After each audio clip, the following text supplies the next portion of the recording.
نحمده ونصلي على رسوله الكريم اما بعد فاعوذ بالله من الشيطان الرجيم بسم الله الرحمن الرحيم اللهم صل على سيدنا ومولانا محمد النبي الأمي وعلى آله وصحبه وبارك وسلم تسليما كثيرا كثيرا يا رب صل وسلم دائما ابدا على حبيبك خير الخلق كلهم هو الحبيب الذي ترجى شفاعته لكل حول من الأحوال مقتحم۔ اللہ تعالیٰ اپنے حبیب صلی اللہ علیہ وآلہ وسلم کے طفیل میں ہم سب کو کامیاب زندگی، کامیاب موت اور کامیاب آخرت نصیب فرمائے۔ زندگی بے بندگی شرمندگی، کہ جس زندگی میں اللہ تعالیٰ کی بندگی نہیں ہے وہ یہاں پر بھی شرمندگی ہے اور وہاں پر بھی شرمندگی ہے۔ فرعون نے خدائی کا دعویٰ کیا، اللہ تعالیٰ سے بغاوت کی تو اس دنیا کے اندر بھی خوار ہو گیا، بڑی ہی بے بسی کی حالت میں مارا گیا۔ اسی طرح نمرود جس کے دماغ کے اندر مچھر گھس گیا اور وہ جوتے کھاتا تھا اور اس طرح سے مرا۔ تو جس نے اللہ تعالیٰ کی بندگی اختیار نہیں کی اس کے لیے دونوں جہانوں میں شرمندگی ہے۔ تو یہ زندگی بے معنی چیز نہیں بلکہ بہت اہم چیز ہے۔ ہم نے سب سے پہلے اس چیز کو اپنے ذہن کے اندر بٹھالنا ہے کہ ہماری زندگی اور جانوروں کی زندگی میں یہ فرق ہے کہ جانور کو صرف ایک فکر ہوتی ہے کہ فوڈ چین میں وہ کس جگہ پر ہے، یعنی اس نے کھانا کہاں سے ہے، اس کو بس اور کوئی فکر نہیں ہوتی، رہنا کہاں پہ اس کا یہ بھی مسئلہ نہیں ہوتا۔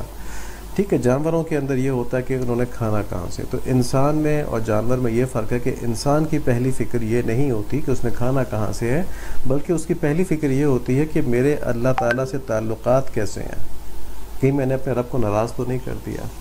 کیونکہ اگر کوئی شخص اللہ تعالیٰ اپنا فضل فرمائے، کرم فرمائے، سب کو آسانی کے اندر رکھیں، لیکن اگر کوئی شخص بھوک سے مر بھی جائے تو کہیں نہیں لکھا جو بھوک سے مرے گا وہ دوزخ میں جائے گا۔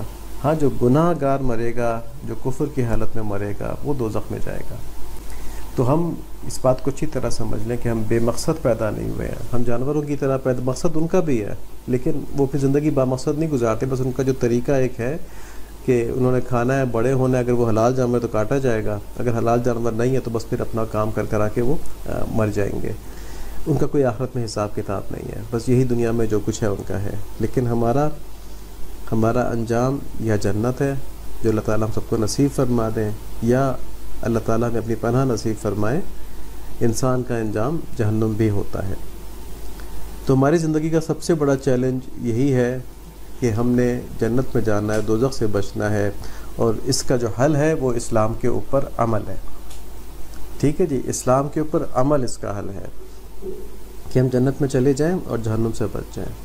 جب ہم اسلام پر عمل کریں گے تو انشاءاللہ اللہ تعالیٰ ہمیں ہر طرح کی مشکل سے بچائیں گے اور دنیا اور آخرت دونوں کی آسانیاں نصیب فرمائیں گے۔ اب اسلام پر چلنا کس طرح ہے؟ تو اسلام پر چلنا کیا چیز ہے کہ آپ صلی اللہ علیہ وآلہ وسلم کی پیروی، جو کچھ آپ صلی اللہ علیہ وآلہ وسلم نے کہا اس پر ایمان لے کر آنا، اور جو کچھ آپ صلی اللہ علیہ وآلہ وسلم نے کیا اس طرح کرنا، جو ہمیں کرنے کے لیے کہا گیا، ٹھیک ہے، اس کے اوپر عمل کرنا، اور جن چیزوں سے آپ صلی اللہ علیہ وآلہ وسلم نے ہم کو روکا اس سے ہم رک جائیں۔ تو آپ صلی اللہ علیہ وآلہ وسلم ہمارے پاس وحی کے علوم یعنی اللہ تعالیٰ کی باتیں لے کر آئے ہیں۔ اللہ تعالیٰ ہم سے کیا چاہتے ہیں، کس چیز سے روکنا چاہتے ہیں، ٹھیک ہے، یہ سب چیزیں آپ صلی اللہ علیہ وآلہ وسلم کے ذریعے ہم تک پہنچی ہیں۔ تو ان کی پیروی اگر ہم نے کر لی تو ہم دین اسلام پر کامل ہو گئے، سیدھے جنت میں انشاءاللہ جائیں گے۔ اللہ تعالیٰ ہمیں پیروی نصیب فرما دیں۔ لیکن آپ صلی اللہ علیہ وآلہ وسلم کی پیروی کرنے کے لیے، کیونکہ امتحان بھی ہے نا، اللہ تعالیٰ نے شیطان کو بھی ہمارے ساتھ لگایا ہوا ہے اور نفس کے اندر دنیا کی محبت بھی ڈالی ہوئی ہے۔ تو ہمارے اندر دنیا کی محبت بھی ہے اور شیطان بھی ہمیں ورغلاتا رہتا ہے، جبکہ دوسری طرف ہمارے اندر اللہ تعالیٰ کی محبت بھی ہے اور فرشتے بھی ہم کو اچھی باتیں سکھاتے رہتے ہیں، اچھے خیالات ہمارے دلوں میں ڈالتے رہتے ہیں۔ حدیث شریف ہے، آپ صلی اللہ علیہ وآلہ وسلم نے فرمایا کہ انسان کے دل میں دو خانے ہیں، ایک میں فرشتہ ہوتا ہے، ایک میں شیطان ہوتا ہے۔ تو فرشتہ جو ہے وہ نیکی کی تلقین کرتا ہے، اور حدیث شریف میں یہ ہے کہ جب آدمی ذکر کرتا ہے تو شیطان پیچھے کو سمٹ جاتا ہے، پیچھے کو ہٹ جاتا ہے، اور جب آدمی ذکر سے غافل ہوتا ہے تو شیطان دل کے اندر وسوسہ ڈال دیتا ہے۔ تو ہم نے آپ صلی اللہ علیہ وآلہ وسلم کی مکمل پیروی کرنے کے لیے کیا کرنا ہے کہ سب سے پہلے ہر چیز سے زیادہ محبت آپ صلی اللہ علیہ وآلہ وسلم سے کرنی ہے، اور نمبر 2 آپ صلی اللہ علیہ وآلہ وسلم کی تعلیمات حاصل کرنی ہے، صحیح طریقے سے حاصل کرنی ہے، غلط تعلیمات نہیں. یہ نہیں کہ کسی نے کچھ بھی کہہ دیا اور کہا کہ نبی صلی اللہ علیہ وآلہ وسلم کا طریقہ تھا اس پہ چلو، تو ایسا نہیں ہے. تحقیق کرنی کیا واقعی نبی صلی اللہ علیہ وآلہ وسلم نے یہ بات فرمائی ہے اور اس طرح فرمائی ہے، تو درست علم دین کا حاصل کرنا ہے. اور تیسری چیز کہ ہم نے اپنا تزکیہ کروانا ہے. تزکیہ کیا چیز ہے؟ کہ دل میں اللہ تعالیٰ کی اتنی محبت آ جائے اور دنیا کی محبت اس طرح دل سے نکل جائے کہ ہم شیطان کے جب وسوسہ ہو نا گناہ کرنے کا، ہم اس پر عمل نہ کریں بلکہ ہم خوش ہو جائیں کہ ہم نیکی پر عمل کر رہے ہیں. یعنی گناہ کرنا ہمارے لیے مشکل ہو جائے، نیکی کرنا آسان ہو جائے. یہ تزکیہ ہوتا ہے. سب سے پہلے ہم آج کل جو دیکھ رہے ہیں ان 3 چیزوں میں سے آپ صلی اللہ علیہ وآلہ وسلم کی محبت. 3 چیزیں کیا ہیں؟ محبت، علم اور تزکیہ. تو ہم محبت دیکھ رہے تھے. محبت پہ ہم نے دیکھا کہ آپ صلی اللہ علیہ وآلہ وسلم کے محبوبین کی محبت بھی لازمی ہے. تو اس میں ہم نے صحابہ کرام رضوان اللہ علیہم کی محبت کے بارے میں بڑا تفصیل سے بہت سے سیشنز کیے ہیں پچھلے، ان کو وہاں پہ دیکھا جا سکتا ہے. آج ہم شروع کر رہے ہیں امت محمدی صلی اللہ علیہ وآلہ وسلم سے محبت. تو اس میں جو نبی صلی اللہ علیہ وآلہ وسلم کی امت ہے اس کی خاص فضیلت ہے، ہم وہ دیکھتے ہیں. سورہ بقرہ میں آیت نمبر 143 میں اس کو امت وسطیٰ کہا گیا ہے. اور یہ کیا چیز ہے؟ اللہ تعالیٰ فرماتے ہیں کہ اور مسلمانوں اسی طرح تو ہم نے تم کو ایک معتدل امت بنایا، یعنی معتدل بیچ کی امت بنایا ہے، تاکہ تم دوسرے لوگوں پر گواہ بنو اور رسول تم پر گواہ بنے. اور جس قبلے پر تم پہلے کاربند تھے اسے ہم نے کسی اور وجہ سے نہیں بلکہ صرف یہ دیکھنے کے لیے مقرر کیا تھا کون رسول کا حکم مانتا ہے اور کون الٹے پاؤں پھر جاتا ہے.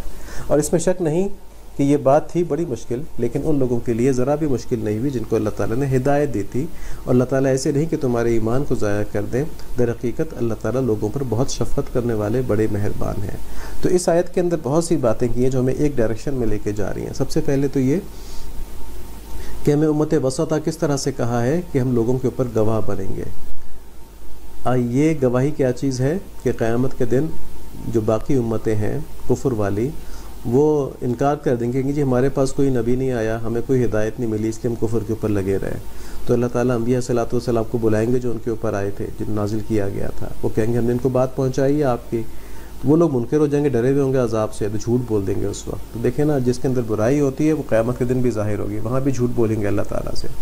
تو اللہ تعالیٰ مسلمان امت کو سامنے لے کے آئیں گے. مسلمان امت کہے گی جی بالکل ان لوگوں کے اوپر یہ نبی آئے تھے اور انہوں نے ان کو پیغام پہنچا دیا تھا. تو وہ لوگ کہیں گے جی ان مسلمان امت تو بہت بعد میں آئی ہے ہمارے، ہم تو اس وقت جب ہمارے حالات تھے جب تو یہ امت تھی ہی نہیں، تو بعد میں آئی ہے ہمارے، تو یہ کیسے ہمارے اوپر گواہی دے سکتی ہے؟ تو مسلمان امت کی اس گواہی کے اوپر نبی صلی اللہ علیہ وآلہ وسلم کو گواہ بنایا جائے گا، کیونکہ مسلمان امت کہے گی کہ ہمیں اس طرح پتہ چلا کہ ہمارے پاس اللہ کے سچے نبی محمد صلی اللہ علیہ وآلہ وسلم قرآن شریف لے کر آئے تھے، اور ہم کو یہ قرآن کی تعلیمات سے معلوم ہوا کہ ان امتوں کے اوپر نبی آئے تھے اور انہوں نے ان کی بات کا انکار کر دیا تھا، نبیوں نے اپنی بات پوری کی تھی. تو پھر نبی صلی اللہ علیہ وآلہ وسلم فرمائیں گے جی میں نے ان کے پاس قرآن لے کے گیا تھا اور ان کو یہ بات بتلائی تھی. تو اللہ تعالیٰ کو تو یہ بات سب معلوم ہی ہے نا، لیکن وہاں پہ کفار کو جتانے کے لیے مقدمہ ہوگا. کفار جھوٹ بول رہے ہوں گے اللہ تعالیٰ کے سامنے، تو اللہ تعالیٰ چاہیں تو ان کے کوئی بات سنے بغیر بھی ڈال دیں دوزخ کے اندر، لیکن وہاں پہ تمام مخلوقات کو دکھایا جائے گا کفار اتنے ذلیل ہیں کہ اللہ تعالیٰ سے بھی جھوٹ بولتے ہیں. تو پورا مقدمہ ہوگا اور مقدمے میں گواہیاں آئیں گی، اور جب نبی صلی اللہ علیہ وآلہ وسلم کی گواہی آئے گی تو کسی کی جرت نہیں ہوگی اس کا انکار کرنے کی. پھر ایک اور بات فرمائی، اس کا تعلق مسلمان امت سے ہے کہ جب مدینہ منورہ میں نبی صلی اللہ علیہ وآلہ وسلم آئے تو شروع کے غالباً 17 مہینے بیت المقدس کی طرف رخ کر کے نماز پڑھی جاتی تھی. پھر اللہ تعالیٰ نے آپ صلی اللہ علیہ وآلہ وسلم کی خواہش کے مطابق مسلمانوں سے کہا کہ تم بیت اللہ یعنی خانہ کعبہ کی طرف منہ کر کے نماز پڑھ لو. تو اب یہاں پہ جو یہودی تھے ان کی بھی آزمائش تھی، کچھ مسلمانوں کی بھی آزمائش تھی کہ وہ اس بات کو تسلیم کر لیتے ہیں فوراً ہی. ٹھیک ہے جی، تو اسی لیے یہاں پہ اللہ تعالیٰ نے فرمایا کہ ہم نے جو پہلے ایک اور قبلہ مقرر کیا تھا پھر دوسرا قبلہ ہم نے مقرر کیا، تو یہ اس وجہ سے تھا کہ کون آپ کی بات جو ہے اس کے اوپر فوراً عمل کر لیتا ہے، کوئی شک میں نہیں پڑتا. تو فرمایا کہ یہ بات ان لوگوں کے لیے بالکل بھی مشکل نہیں جن کو اللہ تعالیٰ نے ہدایت دی تھی. تو ہدایت کیا چیز ہے؟ کہ نبی صلی اللہ علیہ وآلہ وسلم نے جو کیا اس کے پیچھے آدمی چل پڑے، بس یہ ہدایت ہے. یہاں پر ہمیں یہ بھی معلوم ہو گیا. ٹھیک ہے، تو آپ صلی اللہ علیہ وآلہ وسلم نے جو کہا اس کو ماننا، یہ ہمارے لیے قیامت میں گواہی دینے کا سبب بھی بنے گا کہ ہمارے نبی نے بتایا تھا یہ اس طرح سے ہے. وہ ہم اس وقت موجود نہیں تھے لیکن ہمارے نبی نے بتایا تھا، تو بس ہمارا اس پر ایمان ایسا چاہیے ٹھیک ہے، تو اس طرح کا ایمان چاہیے ہم کو، اور اس طرح کا عمل چاہیے کہ جیسے ہی آپ صلی اللہ علیہ وآلہ وسلم کی کوئی بات ہم تک پہنچے ہم اس پر فوراً عمل کر لیں. تو یہ امت وسطیٰ ہے، ہم یہ امت ہیں.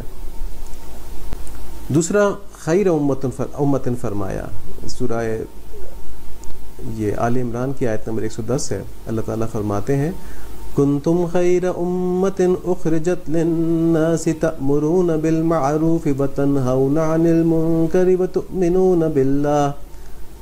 تم ہو بہتر سب امتوں سے جو بھیجی گئیں عالم میں.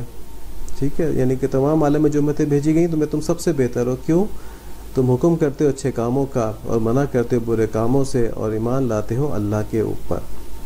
ٹھیک ہے جی، تو یہ اس امت کی فضیلت ہے کہ یہ بہترین امت ہے، بہترین امت ہے. اور ساتھ میں فرما دیا کہ بہترین امت تو ہے لیکن کرنے کے کام کیا ہیں اس کے، کہ یہ امر بالمعروف کرتی ہے، نیک باتوں کا حکم کرتی ہے، برائیوں سے روکتی ہے، اور اللہ تعالیٰ پر ایمان لے کر آئے ہوئے ہیں یہ لوگ.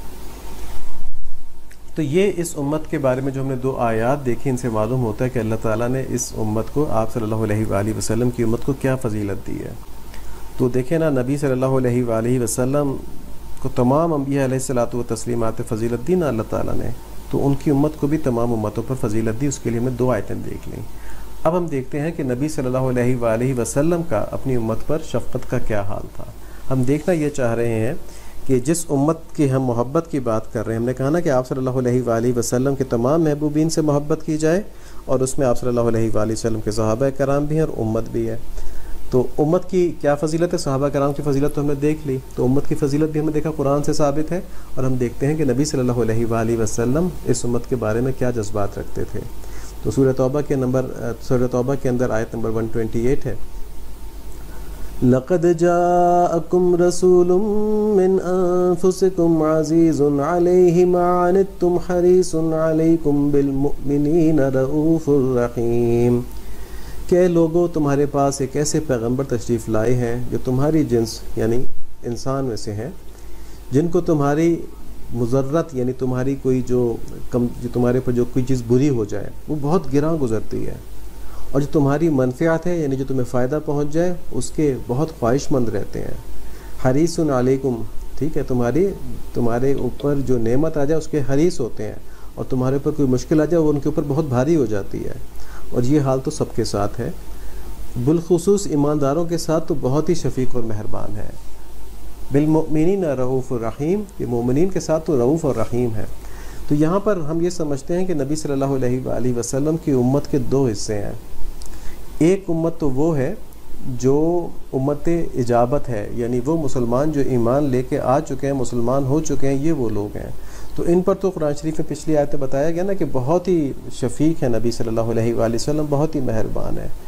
لیکن جو امت اجابت ہے، یعنی وہ امت جس کو آپ صلی اللہ علیہ وآلہ وسلم کی دعوت تو پہنچ گئی کہ جی اللہ کا آخری پیغام آ گیا، اب تم لوگ مسلمان ہو جاؤ، اور وہ بھی ایمان لے کر نہیں آئے ہیں، تو ان کی تکلیف ایمان نہ لانے کی وجہ سے آپ صلی اللہ علیہ وآلہ وسلم کو بہت تنگ کرتی تھی.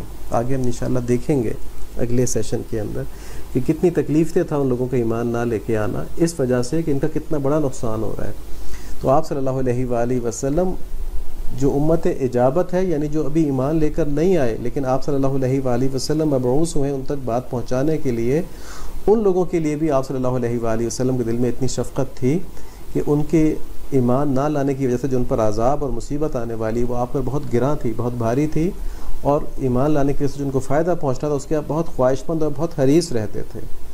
تو اس امت کے کفار کے ساتھ جو ابھی ایمان لے کر نہیں آئے، اللہ تعالیٰ ان سب کو توفیق نصیب فرمائے ایمان لانے کی، ان کے بارے میں آپ صلی اللہ علیہ وآلہ وسلم کا یہ رویہ تھا. تو جو امت مسلمان ہو چکی اس کے بارے میں قرآن شریف میں کیا کہا گیا کہ بالمؤمنین رؤوف الرحیم، کہ مومنین کے ساتھ تو بہت ہی شفیق اور مہربان ہے.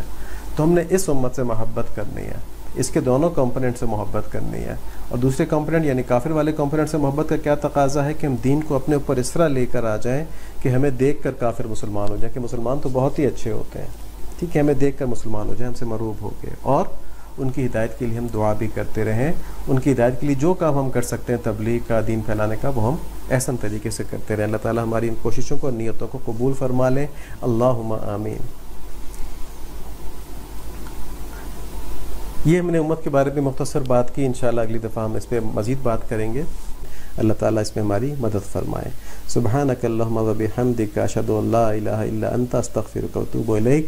اللہم انت السلام منک السلام و الیک یعود السلام تبارکت و تعالیت یا ذا الجلال والاکرام۔ اللہم صلی علی سیدنا مولانا محمد النبی الامی وعلی آلہ وصحبہ وبارک وسلم تسلیما کثیرا کثیرا۔ ربنا تقبل منا انک انت السمیع العلیم وتب علینا انک انت التواب الرحیم۔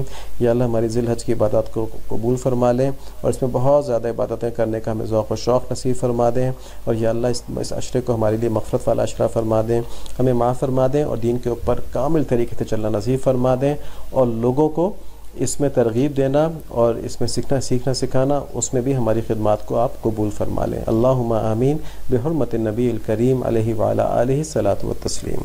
السلام علیکم ورحمۃ اللہ وبرکاتہ۔